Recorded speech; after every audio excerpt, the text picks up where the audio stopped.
ನೀನು ಹೋಗಿ ಆದ್ಯನ್ ಕರ್ಕೊಂಬಾಪ. ಆದ್ಯ ರೂಮಲ್ಲಿ ಇಲ್ಲ. ರೂಮಲ್ಲಿ ಯಾಕೆ? ಮದ್ವೆ ಮನೆಯಲ್ಲೇ ಇಲ್ಲ. ಎಲ್ಲಿಂದ ಹೋಗಿ ಕರ್ಕೊಂಡ್ ಬರ್ತಾನೆ? ಅವಳು ಆಲ್ರೆಡಿ ಮದ್ವೆ ಚೌಲ್ಟ್ರಿ ಇಲ್ಲ, ಓಡ್ ಹೋಗಿದ್ದಾಳೆ.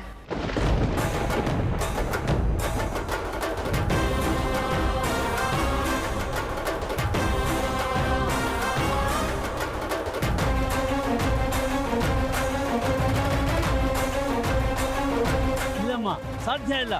ಆದ್ಯ ಈ ತರ ಮಾಡಲು ಸಾಧ್ಯನೇ ಇಲ್ಲ. ಮನದ ಮೇಲೆ ಗೌರವ ಇದೆ ಅವಳಿಗೆ.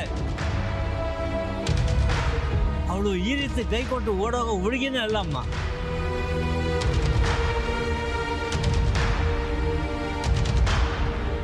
ಹೌದು, ನನ್ನ ತಂಗಿ ಯಾವತ್ತೂ ಈ ರೀತಿ ಡ್ರಾಸ್ಟಿಕ್ ಡಿಸಿಷನ್ಸ್ ತಗೊಂಡವಳಲ್ಲ. ಅವಳ ಬಗ್ಗೆ ಈ ರೀತಿ ಎಲ್ಲ ಮಾತಾಡ್ಬೇಡಿ. ಹೌದು ಅಭಿ, ನಾನು ಹಾಗೆ ಅನ್ಕೊಂಡಿದ್ದೆ. ಆದ್ಯ ತುಂಬಾ ಡೀಸೆಂಟ್ ಹುಡುಗಿ, ಆದ್ಯ ತರ ಹುಡುಗಿ ಪ್ರತಿಯೊಬ್ರು ಮನೆಯಲ್ಲೂ ಇರ್ಬೇಕು ಅಂತ. ಮನ್ವಿ, ನೀನಾದ್ರೂ ಅಭಿಗ್ ಹೇಳಿ ಅರ್ಥ ಮಾಡಿಸು. ಆದ್ಯ ಇಲ್ಲಿಲ್ಲ ಅಂತ ಹೇಳು. ಆದ್ಯ ಓಡ್ ಹೋಗಿದ್ದಾಳೆ ಅಂತ ಹೇಳು ಮನ್ವಿ. ನಾನು ಆದ್ಯನ್ ಕರ್ಕೊಂಬರೋಣ ಅಂತ ರೂಮ್ಗೆ ಹೋದಾಗ ಡೋರ್ ಓಪನ್ ಆಗಿತ್ತು. ಅಲ್ಲೆಲ್ಲ ಹುಡುಕ್ದೆ, ಆದ್ಯ ಇರ್ಲಿಲ್ಲ. ಆದ್ಯ ಯಾಕೆ ಇಲ್ಲಿಂದ ಹೋಗ್ತಾರೆ? ಅವ್ರಿಗೆ ಮದುವೆ ಇಷ್ಟ ಇರಲಿಲ್ವಾ?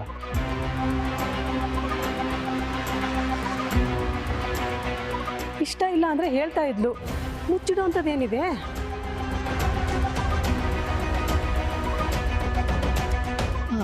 ಒಂದ್ಸಲಿ ವಿಚಾರಿಸಿದ್ರೆ ಒಳ್ಳೇದಿರ್ತಿತ್ತು. ಯಾರ ಮನ್ಸಲ್ಲಿ ಏನಿದೆ ಅಂತ ಯಾರಿಗೂ ಗೊತ್ತಿಲ್ಲ ಅಲ್ವಾ?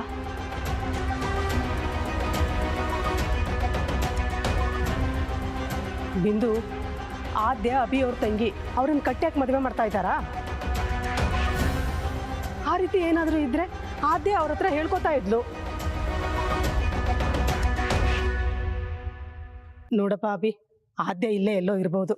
ಕರೆದು ಬಿಟ್ಟು ಮಾತಾಡಿ, ಏನಾದರೂ ಸಮಸ್ಯೆ ಇದ್ರೆ ಬಗೆಹರಿಸ್ಕೊಳ್ಳಿ.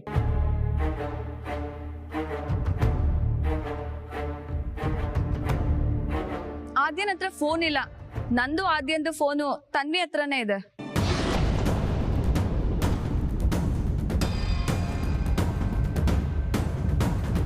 ಏ ತನ್ವಿ, ಅವರಿಬ್ರು ಫೋನ್ ನಿನ್ ಕೈಲಿ ಹಾಕಿದೆ. ಅವಳ ಫೋನ್ನ ಕಿತ್ತಿಟ್ಕೊಂಡಿದ್ದಾಳೆ. ಏಯ್ ಮನ್ವಿ, ಅಕ್ಕನ ಮೇಲೆ ಚಾಡಿ ಹೇಳ್ತಿದ್ದೇನೆ. ಅತ್ತೆ, ಅವಳಿಗೆ ಮಾತಾಡಕ್ ಬಿಡಿ.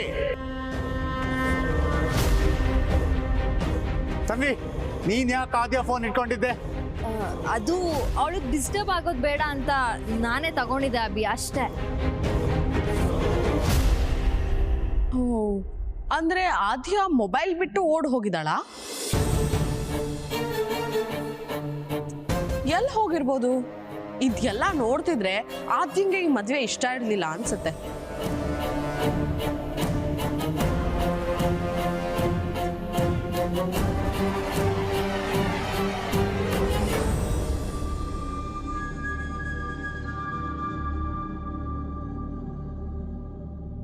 ನನ್ ವಿಕ್ಕಿನ ಮದ್ವೆ ಆಗೋದಿಲ್ಲ.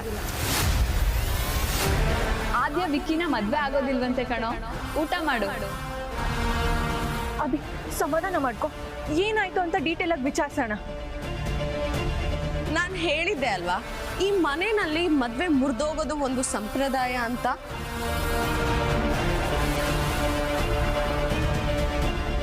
ಅದನ್ನ ಚೆನ್ನಾಗಿ ಪಾಲಿಸಿದ್ದಾರೆ. ನನ್ನ ಮದ್ವೆನೂ ಹೀಗೆ ಮುರಿದೋಗಿತ್ತು ಅಲ್ವಾ, ನನಗೆ ಇವಾಗ ಸಮಾಧಾನ ಆಗ್ತಾ ಇದೆ. ಏಯ್, ಆವಾಗ್ಲೇ ಟೆನ್ಷನ್ ಅಲ್ಲಿ ಇದೀವಿ ನಾವು. ಮತ್ತೆ ನಮ್ಮನ್ನ ಪ್ರವೋಕ್ ಮಾಡಿದ್ರೆ ಪರಿಣಾಮ ನೆಟ್ಟಿಗಿರಲ್ಲ. ಪ್ರೊವೋಕ್ ಮಾಡ್ತಾ ಇಲ್ಲ, ಇರೋ ವಿಷಯನ ಹೇಳ್ತಾ ಇದ್ದೀನಿ. ನಿಮ್ ಮನೆ ಹುಡುಗಿ ಓಡೋಗಿರೋದು ಸತ್ಯ, ಅದನ್ನ ಒಪ್ಕೊಳ್ಳಿ. ಬೇಡ, ನೆಟ್ಟಿಗಿರಲ್ಲ, ಕಪಾಳ ಕೊಡ್ತೀನಿ. ಅದೇಗ್ರಿ ಹೊಡೆದ್ಬಿಡ್ತೀರಾ? ಅವಳು ಹೇಳ್ತಿರೋದೆಲ್ಲ ಸತ್ಯ.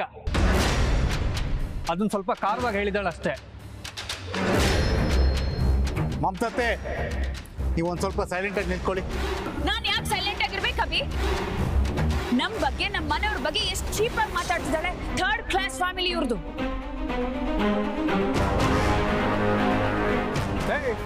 ನಾಲ್ಗೆ ಮೇಲೆ ಹಿಡ್ತಾ ಇರ್ಲಿ.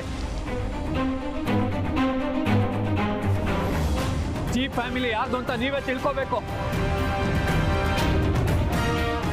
ಅಣ್ಣ ಪ್ಲೀಸ್ ಏನು ಮಾತಾಡ್ಬೇಡ. ನೀನೇ ನೋಡಮ್ಮ, ಅವ್ರ ಪಾಪಗಳನ್ನ ನಮ್ಮೇ ತೋರಿಸ್ತಾ ಇದ್ದಾರೆ. ನಮ್ಮ ಮನೆಯವ್ರ ಬಗ್ಗೆ ಮಾತಾಡಕ್ ಮುಂಚೆ ನಿಮ್ಮ ಮನೆ ಮಕ್ಕಳನ್ನ ಚೆನ್ನಾಗಿ ಬೆಳೆಸ್ಬೇಕು ನೀವು.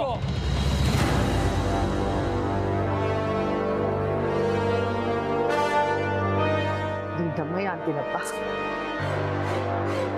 ಮನೆ ಮಕ್ಕಳ ಬಗ್ಗೆ ಈ ಥರ ಎಲ್ಲ ಮಾತಾಡಬೇಡಿ.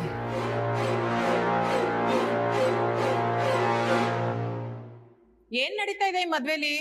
ಅಭಿ ಮದ್ವೆಲೂ ಹಾಗೆ ಆಗಿತ್ತು, ಆದಿಯ ಮದ್ವೆಲೂ ಹಾಗೆ ಆಗ್ತಿದೆ. ಪಾಪ ಅಭಿಗೆ ಈ ಸ್ಥಿತಿ ಬರಬಾರ್ದಾಗಿತ್ತು.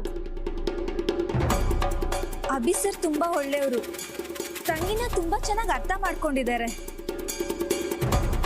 ಆದ್ರೆ ಆದ್ಯ ಅಭಿ ಸರ್ ಜೊತೆ ಒಂದ್ಸಲಿ ಮಾತಾಡ್ಬೇಕಿತ್ತು ಅಂತ ಅನಿಸ್ತಾ ಇದೆ.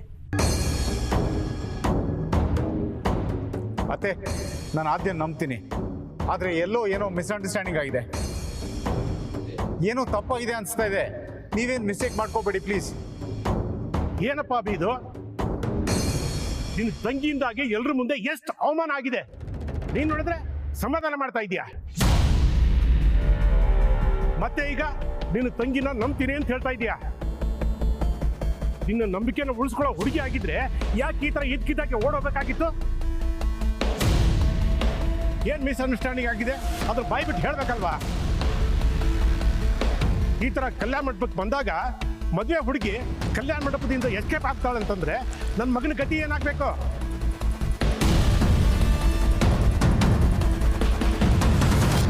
ಅತ್ತೆ, ನಾನು ಕೊಟ್ಟಿದ್ದ ಮಾತನ್ನ ಉಳಿಸ್ಕೊಳಕ್ಕಾಗಲಿಲ್ಲ, ದಯವಿಟ್ಟು ನಾನು ಕ್ಷಮಿಸ್ಬಿಡಿ.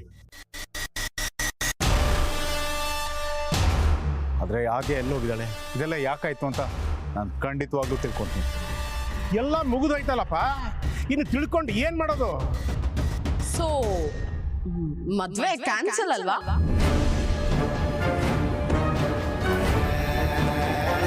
ಬೇಡ ನಿಶಿ, ಮದುವೆ ಕ್ಯಾನ್ಸಲ್ ಆಗಿದ್ದಕ್ಕೆ ಅವರೆಲ್ಲ ಬೇಜಾರಲ್ಲಿದ್ದಾರೆ. ಗಾಯದ ಮೇಲೆ ಬರೆ ಎಳಿಬೇಡ, ಸುಮ್ಮನೆ ನಿಂತ್ಕೋ. ನೀನ್ ಸುಮ್ನಿರಮ್ಮ, ಮಾಡಿದ್ರು ಮಾರಾಯ ಅಂತಾರಲ್ಲ ಹಂಗೆ. ಕರ್ಮ ರಿಟರ್ನ್ಸ್ ಅನ್ನೋದನ್ನ ನಾನೇ ಕಣ್ಣಾರೆ ನೋಡಿದ್ದೀನಿ ಇವತ್ತು. ನಿಶಿ, ಸಾಕು ಸುಮ್ಮನಿರೋ, ಬಿಟ್ಬಿಡೋ ಆ ವಿಷಯನ.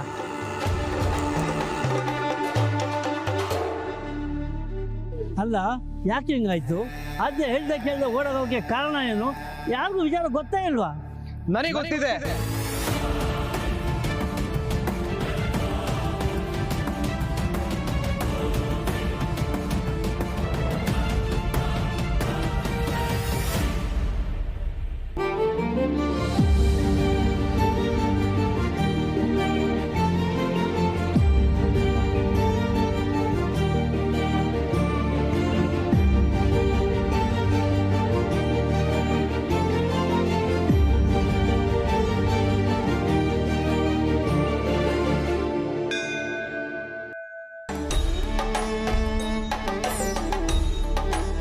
ಮನೆಯವ್ರ ಆಶೀರ್ವಾದ ಮಿಸ್ ಆದರೂ ದೊಡ್ಡವ್ರ ಆಶೀರ್ವಾದ ಮಿಸ್ ಆಗಬಾರ್ದು ಅಂತ ನಾನು ನಿಮ್ಮನ್ನ ಇಲ್ಲಿ ಕರ್ಕೊಂಡ್ಬಂದೆ. ಇವಾಗ ನಿಮ್ಮನ್ನ ಕಾಪಾಡಬೇಕಾಗಿರೋದು ಅವನೊಬ್ಬನೇ. ನಮಸ್ಕಾರ ಶರತ್ ಸರ್. ನಮಸ್ಕಾರ. ಒಂದು ಜೋಡಿ ಬರುತ್ತೆ ಅಂತ ಹೇಳಿದ್ನಲ್ಲ, ಆದಿವ್ರೆ. ನಮಸ್ತೆ. ನಮಸ್ಕಾರ ಸರ್. ಅಮಯ್ಯ, ಆದ್ಯ, ನಿಮ್ಗೆ ಏನೇನು ಸಹಾಯ ಬೇಕೋ ಅದನ್ನೆಲ್ಲ ಇವ್ರು ಮಾಡ್ತಾರೆ. ನೀವೇನು ಟೆನ್ಷನ್ ಮಾಡ್ಕೋಬೇಡಿ, ಮದುವೆ ಅರೇಂಜ್ಮೆಂಟ್ಸ್ ಎಲ್ಲ ಆಗುತ್ತೆ. ದೇವ್ರ ಸನ್ನಿಧಾನದಲ್ಲಿ ನಿಮ್ಮ ಮದುವೆ ಆಗಬೇಕು ಅಂತ ಬರೀತು ಅನ್ಸುತ್ತೆ, ಅದಕ್ಕೆ ಇಲ್ಲೇ ಆಗ್ತದೆ. ಸರಿ ಸರ್, ಥ್ಯಾಂಕ್ ಯು. ಸ್ವಲ್ಪ ಹೊತ್ತು ಟೈಮ್ ಕೊಡಿ, ನಾನೆಲ್ಲ ವ್ಯವಸ್ಥೆ ಮಾಡ್ಕೊಡ್ತೀನಿ. Okay, thanks. ಸರಿ, ನಾನೊಂದು 10 ನಿಮಿಷ ಒಂಚೂರು ಕೆಲಸ ಇದೆ, ಮುಗಿಸ್ಕೊಂಬರ್ತೀನಿ. ಅಲ್ಲಿವರೆಗೂ ನೀವಿಬ್ರು ಮಾತಾಡಿಕೊಂಡು ಸ್ವಲ್ಪ ರಿಲ್ಯಾಕ್ಸ್ ಆಗಿ. ಓಕೆ ಸರ್, ಏನು ಸಮಸ್ಯೆ ಆಗಲ್ಲ ಅಲ್ವಾ? ಕೋಟಿ ಜನರ ಸಮಸ್ಯೆನ ಪರಿಹಾರ ಮಾಡುವಂಥ ಜಾಗ ಇದು. ನಮಗೆ ಆ ದೇವರ ಆಶೀರ್ವಾದ ಒಂದು ಸಾಕು, ಬೇರೆ ಯಾವ ಆಶೀರ್ವಾದನೂ ಬೇಡ. ಅದು ಅಲ್ಲದೆ ನಾನು ನಿಮ್ಮ ಜೊತೆ ಇದ್ದೀನಲ್ಲ, ನಿಶ್ಚಿಂತರಾಗಿರಿ. ಓಕೆನಾ? ಇವತ್ತು ನಿಮ್ಮ ಮದುವೆ ಮನಸ್ಸಲ್ಲಿ ಯಾವ ಆತಂಕನೂ ಬೇಡ. ನೀರಿಗೆ ಇಳಿದಾಗಿದೆ, ಚಳಿನೋ ಮಳೆನೋ, ಈಜ್ಲೇಬೇಕು, ದಡ ಸೇರ್ಲೇಬೇಕು ಅಲ್ವಾ? ಸೊ ಚಿಲ್, ನಾನು ಹೋಗಿ ಬರ್ತೀನಿ. ಸರಿ ಆದ್ಯ, ನೀನು ಧೈರ್ಯ ಮಾಡಿ ಇಲ್ಲಿ ತನಕ ಬಂದಲ್ಲ, ಐ ಆಮ್ ಸೋ ಹ್ಯಾಪಿ. ಆ ವಿಕ್ಕಿ ನನ್ ಕುತ್ತಿಗೆ ತಾಳಿ ಕಟ್ಟೋ ಟೈಮ್ ಹತ್ರ ಬರ್ತಿದ್ದ ಹಾಗೆ ನನ್ ಜೀವನ ಇಲ್ಲೇ ಮುಗ್ದೋಯ್ತು ಅಂತ ಅನ್ಸಕ್ ಶುರು ಆಯ್ತು. ಆದ್ರೆ ಅಲ್ಲಿ ಅಣ್ಣಂಗೆ ಏನ್ ಸಮಸ್ಯೆ ಆಗಿದೆಯೋ ಅಂತ ಭಯ ಕಾಡ್ತಿದೆ. ನನ್ ವಿಷಯ ಇಟ್ಕೊಂಡು ಅಣ್ಣಂಗೆ ಅದೆಷ್ಟು ಅವಮಾನ ಮಾಡ್ತಾರೋ ಏನೋ. ಆದ್ಯ, ಅಭಿಭಾವನ ಅಪ್ರೋಚ್ ಮಾಡೋದ್ರಲ್ಲಿ ಏನಿದೆ ಸಮಸ್ಯೆ? ಅದೇ ತಾನೇ ನಿನಗೂ ಬೇಕಾಗಿರೋದು. ಅವ್ರನ್ನ ಒಪ್ಸಿ ಅವ್ರ ಮುಂದೆನೆ ಮದುವೆ ಆಗಿದ್ರೆ ಎಷ್ಟು ಚೆನ್ನಾಗಿರೋದು ಅಲ್ವಾ? ಬೇಡ ಅಮ್ಮಯ್ಯ, ಅದ್ರಿಂದ ದೊಡ್ಡ ಸಮಸ್ಯೆಗಳಾಗತ್ತೆ ಹೊರತು ಉಪಯೋಗ ಅಂತೂ ಆಗಲ್ಲ. ನೀನ್ ಅನ್ಕೊಂಡಷ್ಟು ಸುಲಭ ಅಲ್ಲ. ನಾವೇನಾದ್ರೂ ಇಲ್ಲಿಂದ ಮಂಟಪಕ್ಕೆ ವಾಪಸ್ ಹೋಗಿದ್ರೆ ನೀನ್ ಕಟ್ಟಾಕಿ ಆ ವಿಕ್ಕಿ ಕೈಯಲ್ಲಿ ನನ್ ಕುತ್ತಿಗೆ ತಾಳಿ ಕಟ್ಟಿಸ್ತಿದ್ರು. ಅಂದ್ರೆ ನಾವಿವಾಗ ಮದ್ವೆ ಮಾಡ್ಕೊಂಡ್ರೆ ಏನು ಸಮಸ್ಯೆ ಆಗಲ್ಲ ಅಂತ್ಯಾ? ಏನೇ ಆದ್ರೂ ಅದನ್ನ ನಾನು ಎದುರಿಸ್ತೀನಿ. ಏನ್ ಯೋಚನೆ ಮಾಡ್ತಿದ್ಯಾ ಅಮ್ಮಯ್ಯ? ನಿನಗ್ ಧೈರ್ಯ ಬರ್ತಿಲ್ವಾ?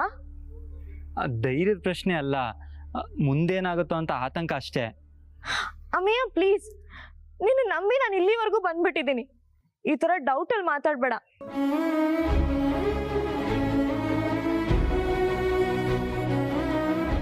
ನೀನೇನು ಯೋಚನೆ ಮಾಡಬೇಡ, ಅದೇನಾಗುತ್ತೋ ಆಗ್ಲಿ.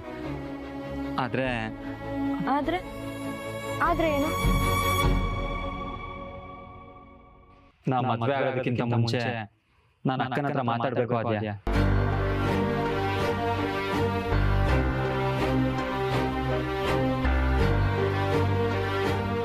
ಶ್ರಾವಣಿ ಅತ್ತಿಗೆಗೆ ಎಲ್ಲ ವಿಷಯ ಗೊತ್ತಾಯ್ತು. ನಾನು ಲವ್ ಮಾಡ್ತಿರೋ ಹುಡುಗ ನೀನೇ ಅಂತ ಗೊತ್ತಾಗಿದೆ. ಅವರೇ ಹೇಳಿದ್ದು ನೀವಿಬ್ರು ಮದುವೆ ಮಾಡ್ಕೊಳ್ಳಿ ಅಂತ.